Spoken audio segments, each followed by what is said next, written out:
Hello everyone, this is CA Saurabh Singh Baghel and welcome back to my YouTube channel. दोस्तों, इस video में हम class 12th economics MP board के लिए ऑब्जेक्टिव क्वेश्चंस देखेंगे जो आपके एग्जाम के लिए इंपॉर्टेंट है। हम शुरू करेंगे माइक्रो इकोनॉमिक्स। इससे पहले मैं आपको बता दूं, अकाउंट्स और इकोनॉमिक्स के सभी रिवीजन वीडियोस और ऑब्जेक्टिव्स अपलोडेड हैं।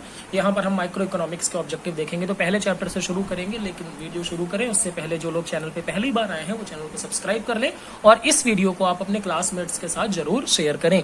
तो पहला क्वेश्चन है हिंदी और इंग्लिश दोनों में। हिंदी में मैंने लिख रखा है, तो आपको मैं दिखा दूंगा, तो आप क्या कर सकते हैं, इसको नोट कर सकते हैं। ठीक है, तो शुरू करते हैं।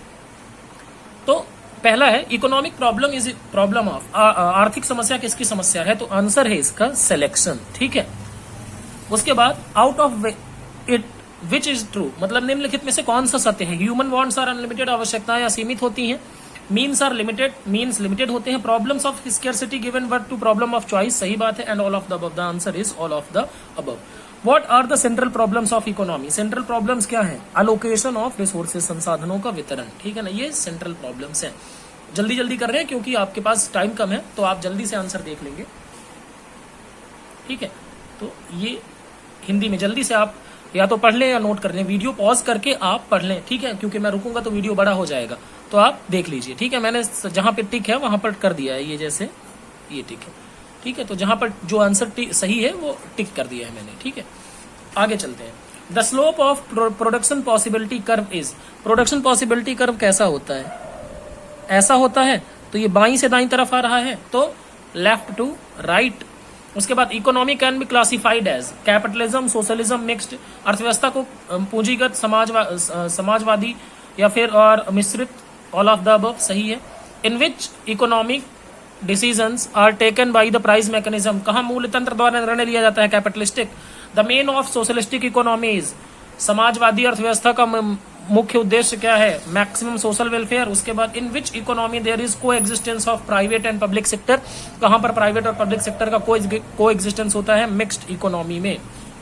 ठीक है, तो आप ये देख लें, हिंदी में लिखा हुआ है।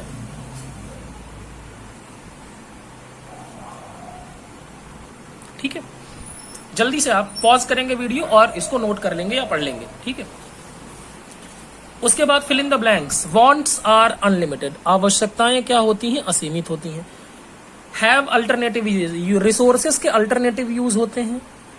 फिर production possibility curve slope downwards to, production possibility curve क्या होता है, to right, downwards to right. उसके बाद production possibility curve is concave to the point of origin, मूल से ये क्या होता है, उन्नतोदर होता है। फिर मैच द फॉलोइंग की बात करें, इकोनॉमिक प्रॉब्लम, इकोनॉमिक प्रॉब्लम क्या है, प्रॉब्लम ऑफ सिलेक्शन, यानी फोर्थ से मिलाएंगे इसको। अपॉर्चुनिटी कॉस्ट यानी कॉस्ट ऑफ अल्टरनेटिव फॉरगॉन, छोड़े गए अवसर की लागत, तो दूसरे से मिलाएंगे। प्राइस मैकेनिज्म कहां होता है, पूंजीवादी यानी कैपिटलिज्म में। और को एग्जिस्टेंस कहां होता है, मिक्स्ड इकोनॉमी में। तो ये तीसरा, सॉरी ये आएगा पहला। ठीक है, तो हिंदी में आप देखें, हिंदी में ये लिखा हुआ है ना। मैं एक बार ऐसे कर देता हूं, फिर आप इसको पॉज करिएगा और फिर थोड़ा सा ऐसे कर देता हूं, क्योंकि हिंदी में हैंड रिटन था, टाइपिंग करने में बड़ा टाइम लग रहा था और एग्जाम आपके बहुत नजदीक है, तो मैंने हैंड रिटन ही लिख दिया। ठीक है, आई होप आप इसको ठीक से कर लेंगे। उसके बाद ट्रू और फॉल्स बताना है। The main cause of economic problem is limited resources, आर्थिक समस्याओं का मुख्य कारण संसाधनों का सीमित होना है, सही है।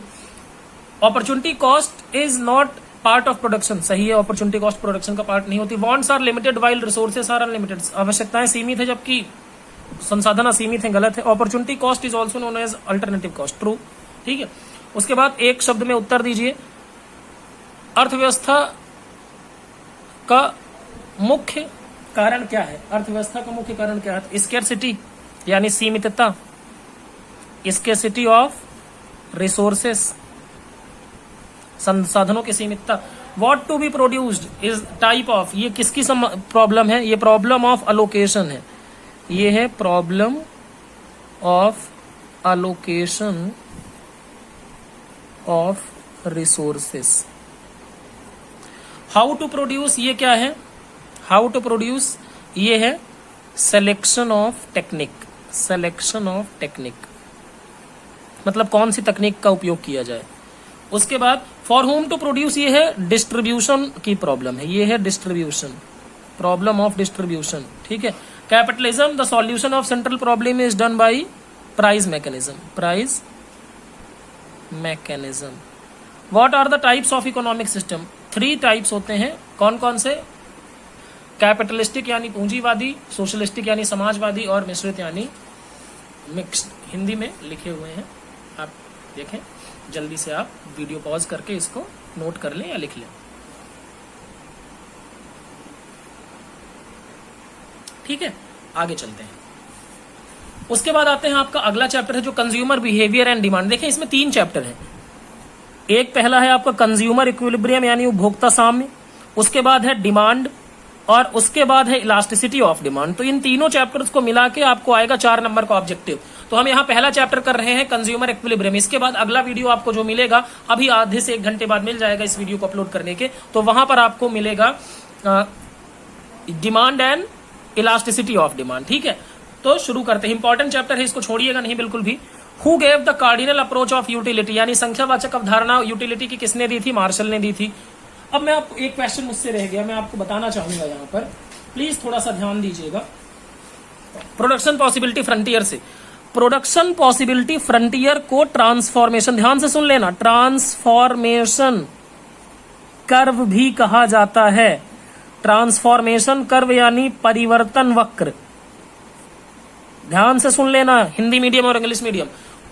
यानी production possibility curve is also known as transformation curve, उत्पादन संभावना वक्र को परिवर्तन वक्र के नाम से भी कहा जाता है, तो ये ध्यान रखना। उसके बाद which law is called first law of Gaussian, किस नियम को गोसेन का प्रथम नियम कहा जाता है? Law of diminishing marginal utility, सीमांत उपयोगिता ह्रास नियम। उसके बाद जब टोटल यूटिलिटी मैक्सिमम होती है तो मार्जिनल यूटिलिटी क्या होती है? 0। ये ध्यान रखना, ये बहुत इंपॉर्टेंट क्वेश्चंस हैं। Utility can be measured by money, मुद्रा के रूप में मापा जा सकता है उपयोगिता को, तो हिंदी में यही लिखा हुआ है, आप जल्दी से देख लेंगे, जहां जो सही है उनको टिक भी किया गया है, ठीक है। चलिए वीडियो पॉज करके देख लेंगे, आगे बढ़ते हैं। Satisfying power of human wants is called, मानवीय आवश्यकताओं को संतुष्ट करने की क्षमता कहलाती है utility. The sum of utility derived from all unit, सभी इकाइयों से जो यूटिलिटी मिलती है उसको टोटल कर दो तो क्या मिल जाता है? Total utility.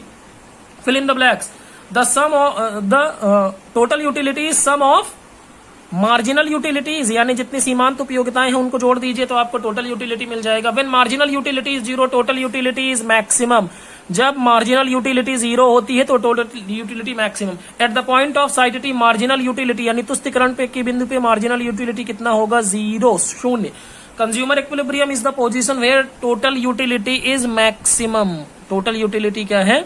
Maximum. Two indifference curve can never intersect, कभी भी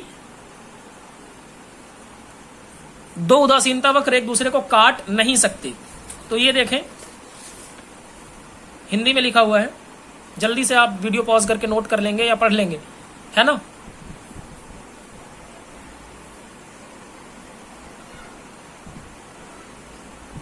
मैं आपको एक और चीज बताना चाहूंगा। देखिए, इनडिफरेंस कर्व हमने बनाया था इनडिफरेंस कर्व ऐसा होता है एक, ठीक है। और इनडिफरेंस मैप क्या होता है? फैमिली, यानी एक इनडिफरेंस कर्व कई सारे इनडिफरेंस कर्व बना दें तो हमें इनडिफरेंस मैप मिल जाता है, मानचित्र। तो देखो, इनडिफरेंस कर्व ये क्या होते हैं?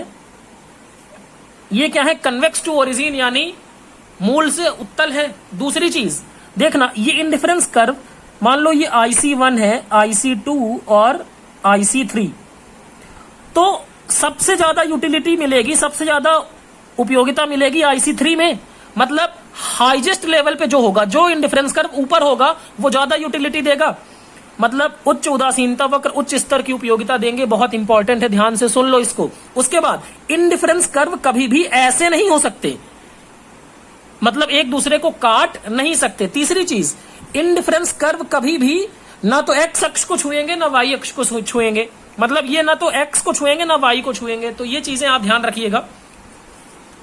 उसके बाद आगे आते हैं, match the following utility analysis. बताएं कार्डिनल अप्रोच, इसको ए से दूसरे से मिलाएंगे। पहले को total utility, sum of marginal utility. तीसरा point of full satisfaction, maximum total utility fourth, and analysis of indifference schedule. उसके बाद total utilities maximum when marginal utility zero, सही है। टोटल यूटिलिटी ऑलवेज इंक्रीजेस, गलत है। जब मार्जिनल यूटिलिटी निगेटिव हो जाती है तो टोटल यूटिलिटी भी घटने लगती है, यानी जब सीमांत उपयोगिता ऋणात्मक होती है तो कुल उपयोगिता घटने लगती है। When marginal utility is negative, total utility zero नहीं होती, टोटल यूटिलिटी कभी जीरो नहीं हो सकती। उसके बाद indifference curve goes from right to left. Indifference curve क्या होता है? राइट टू से लेफ्ट की तरफ जाता है, गलत है, लेफ्ट से राइट आता है। At equilibrium point indifference curve touches the price line, यानी जब तुष्टिकरण का बिंदु बनाएंगे तो देखो आदमी तो क्या होगा, हर एक पर्सन चाहेगा कि वो हाईएस्ट इनडिफरेंस कर्व पे जाए, लेकिन उसकी प्राइस लाइन यानी उसकी बजट लाइन उसको रोक देगी, क्योंकि बजट तो लिमिटेड है, इनकम लिमिटेड है।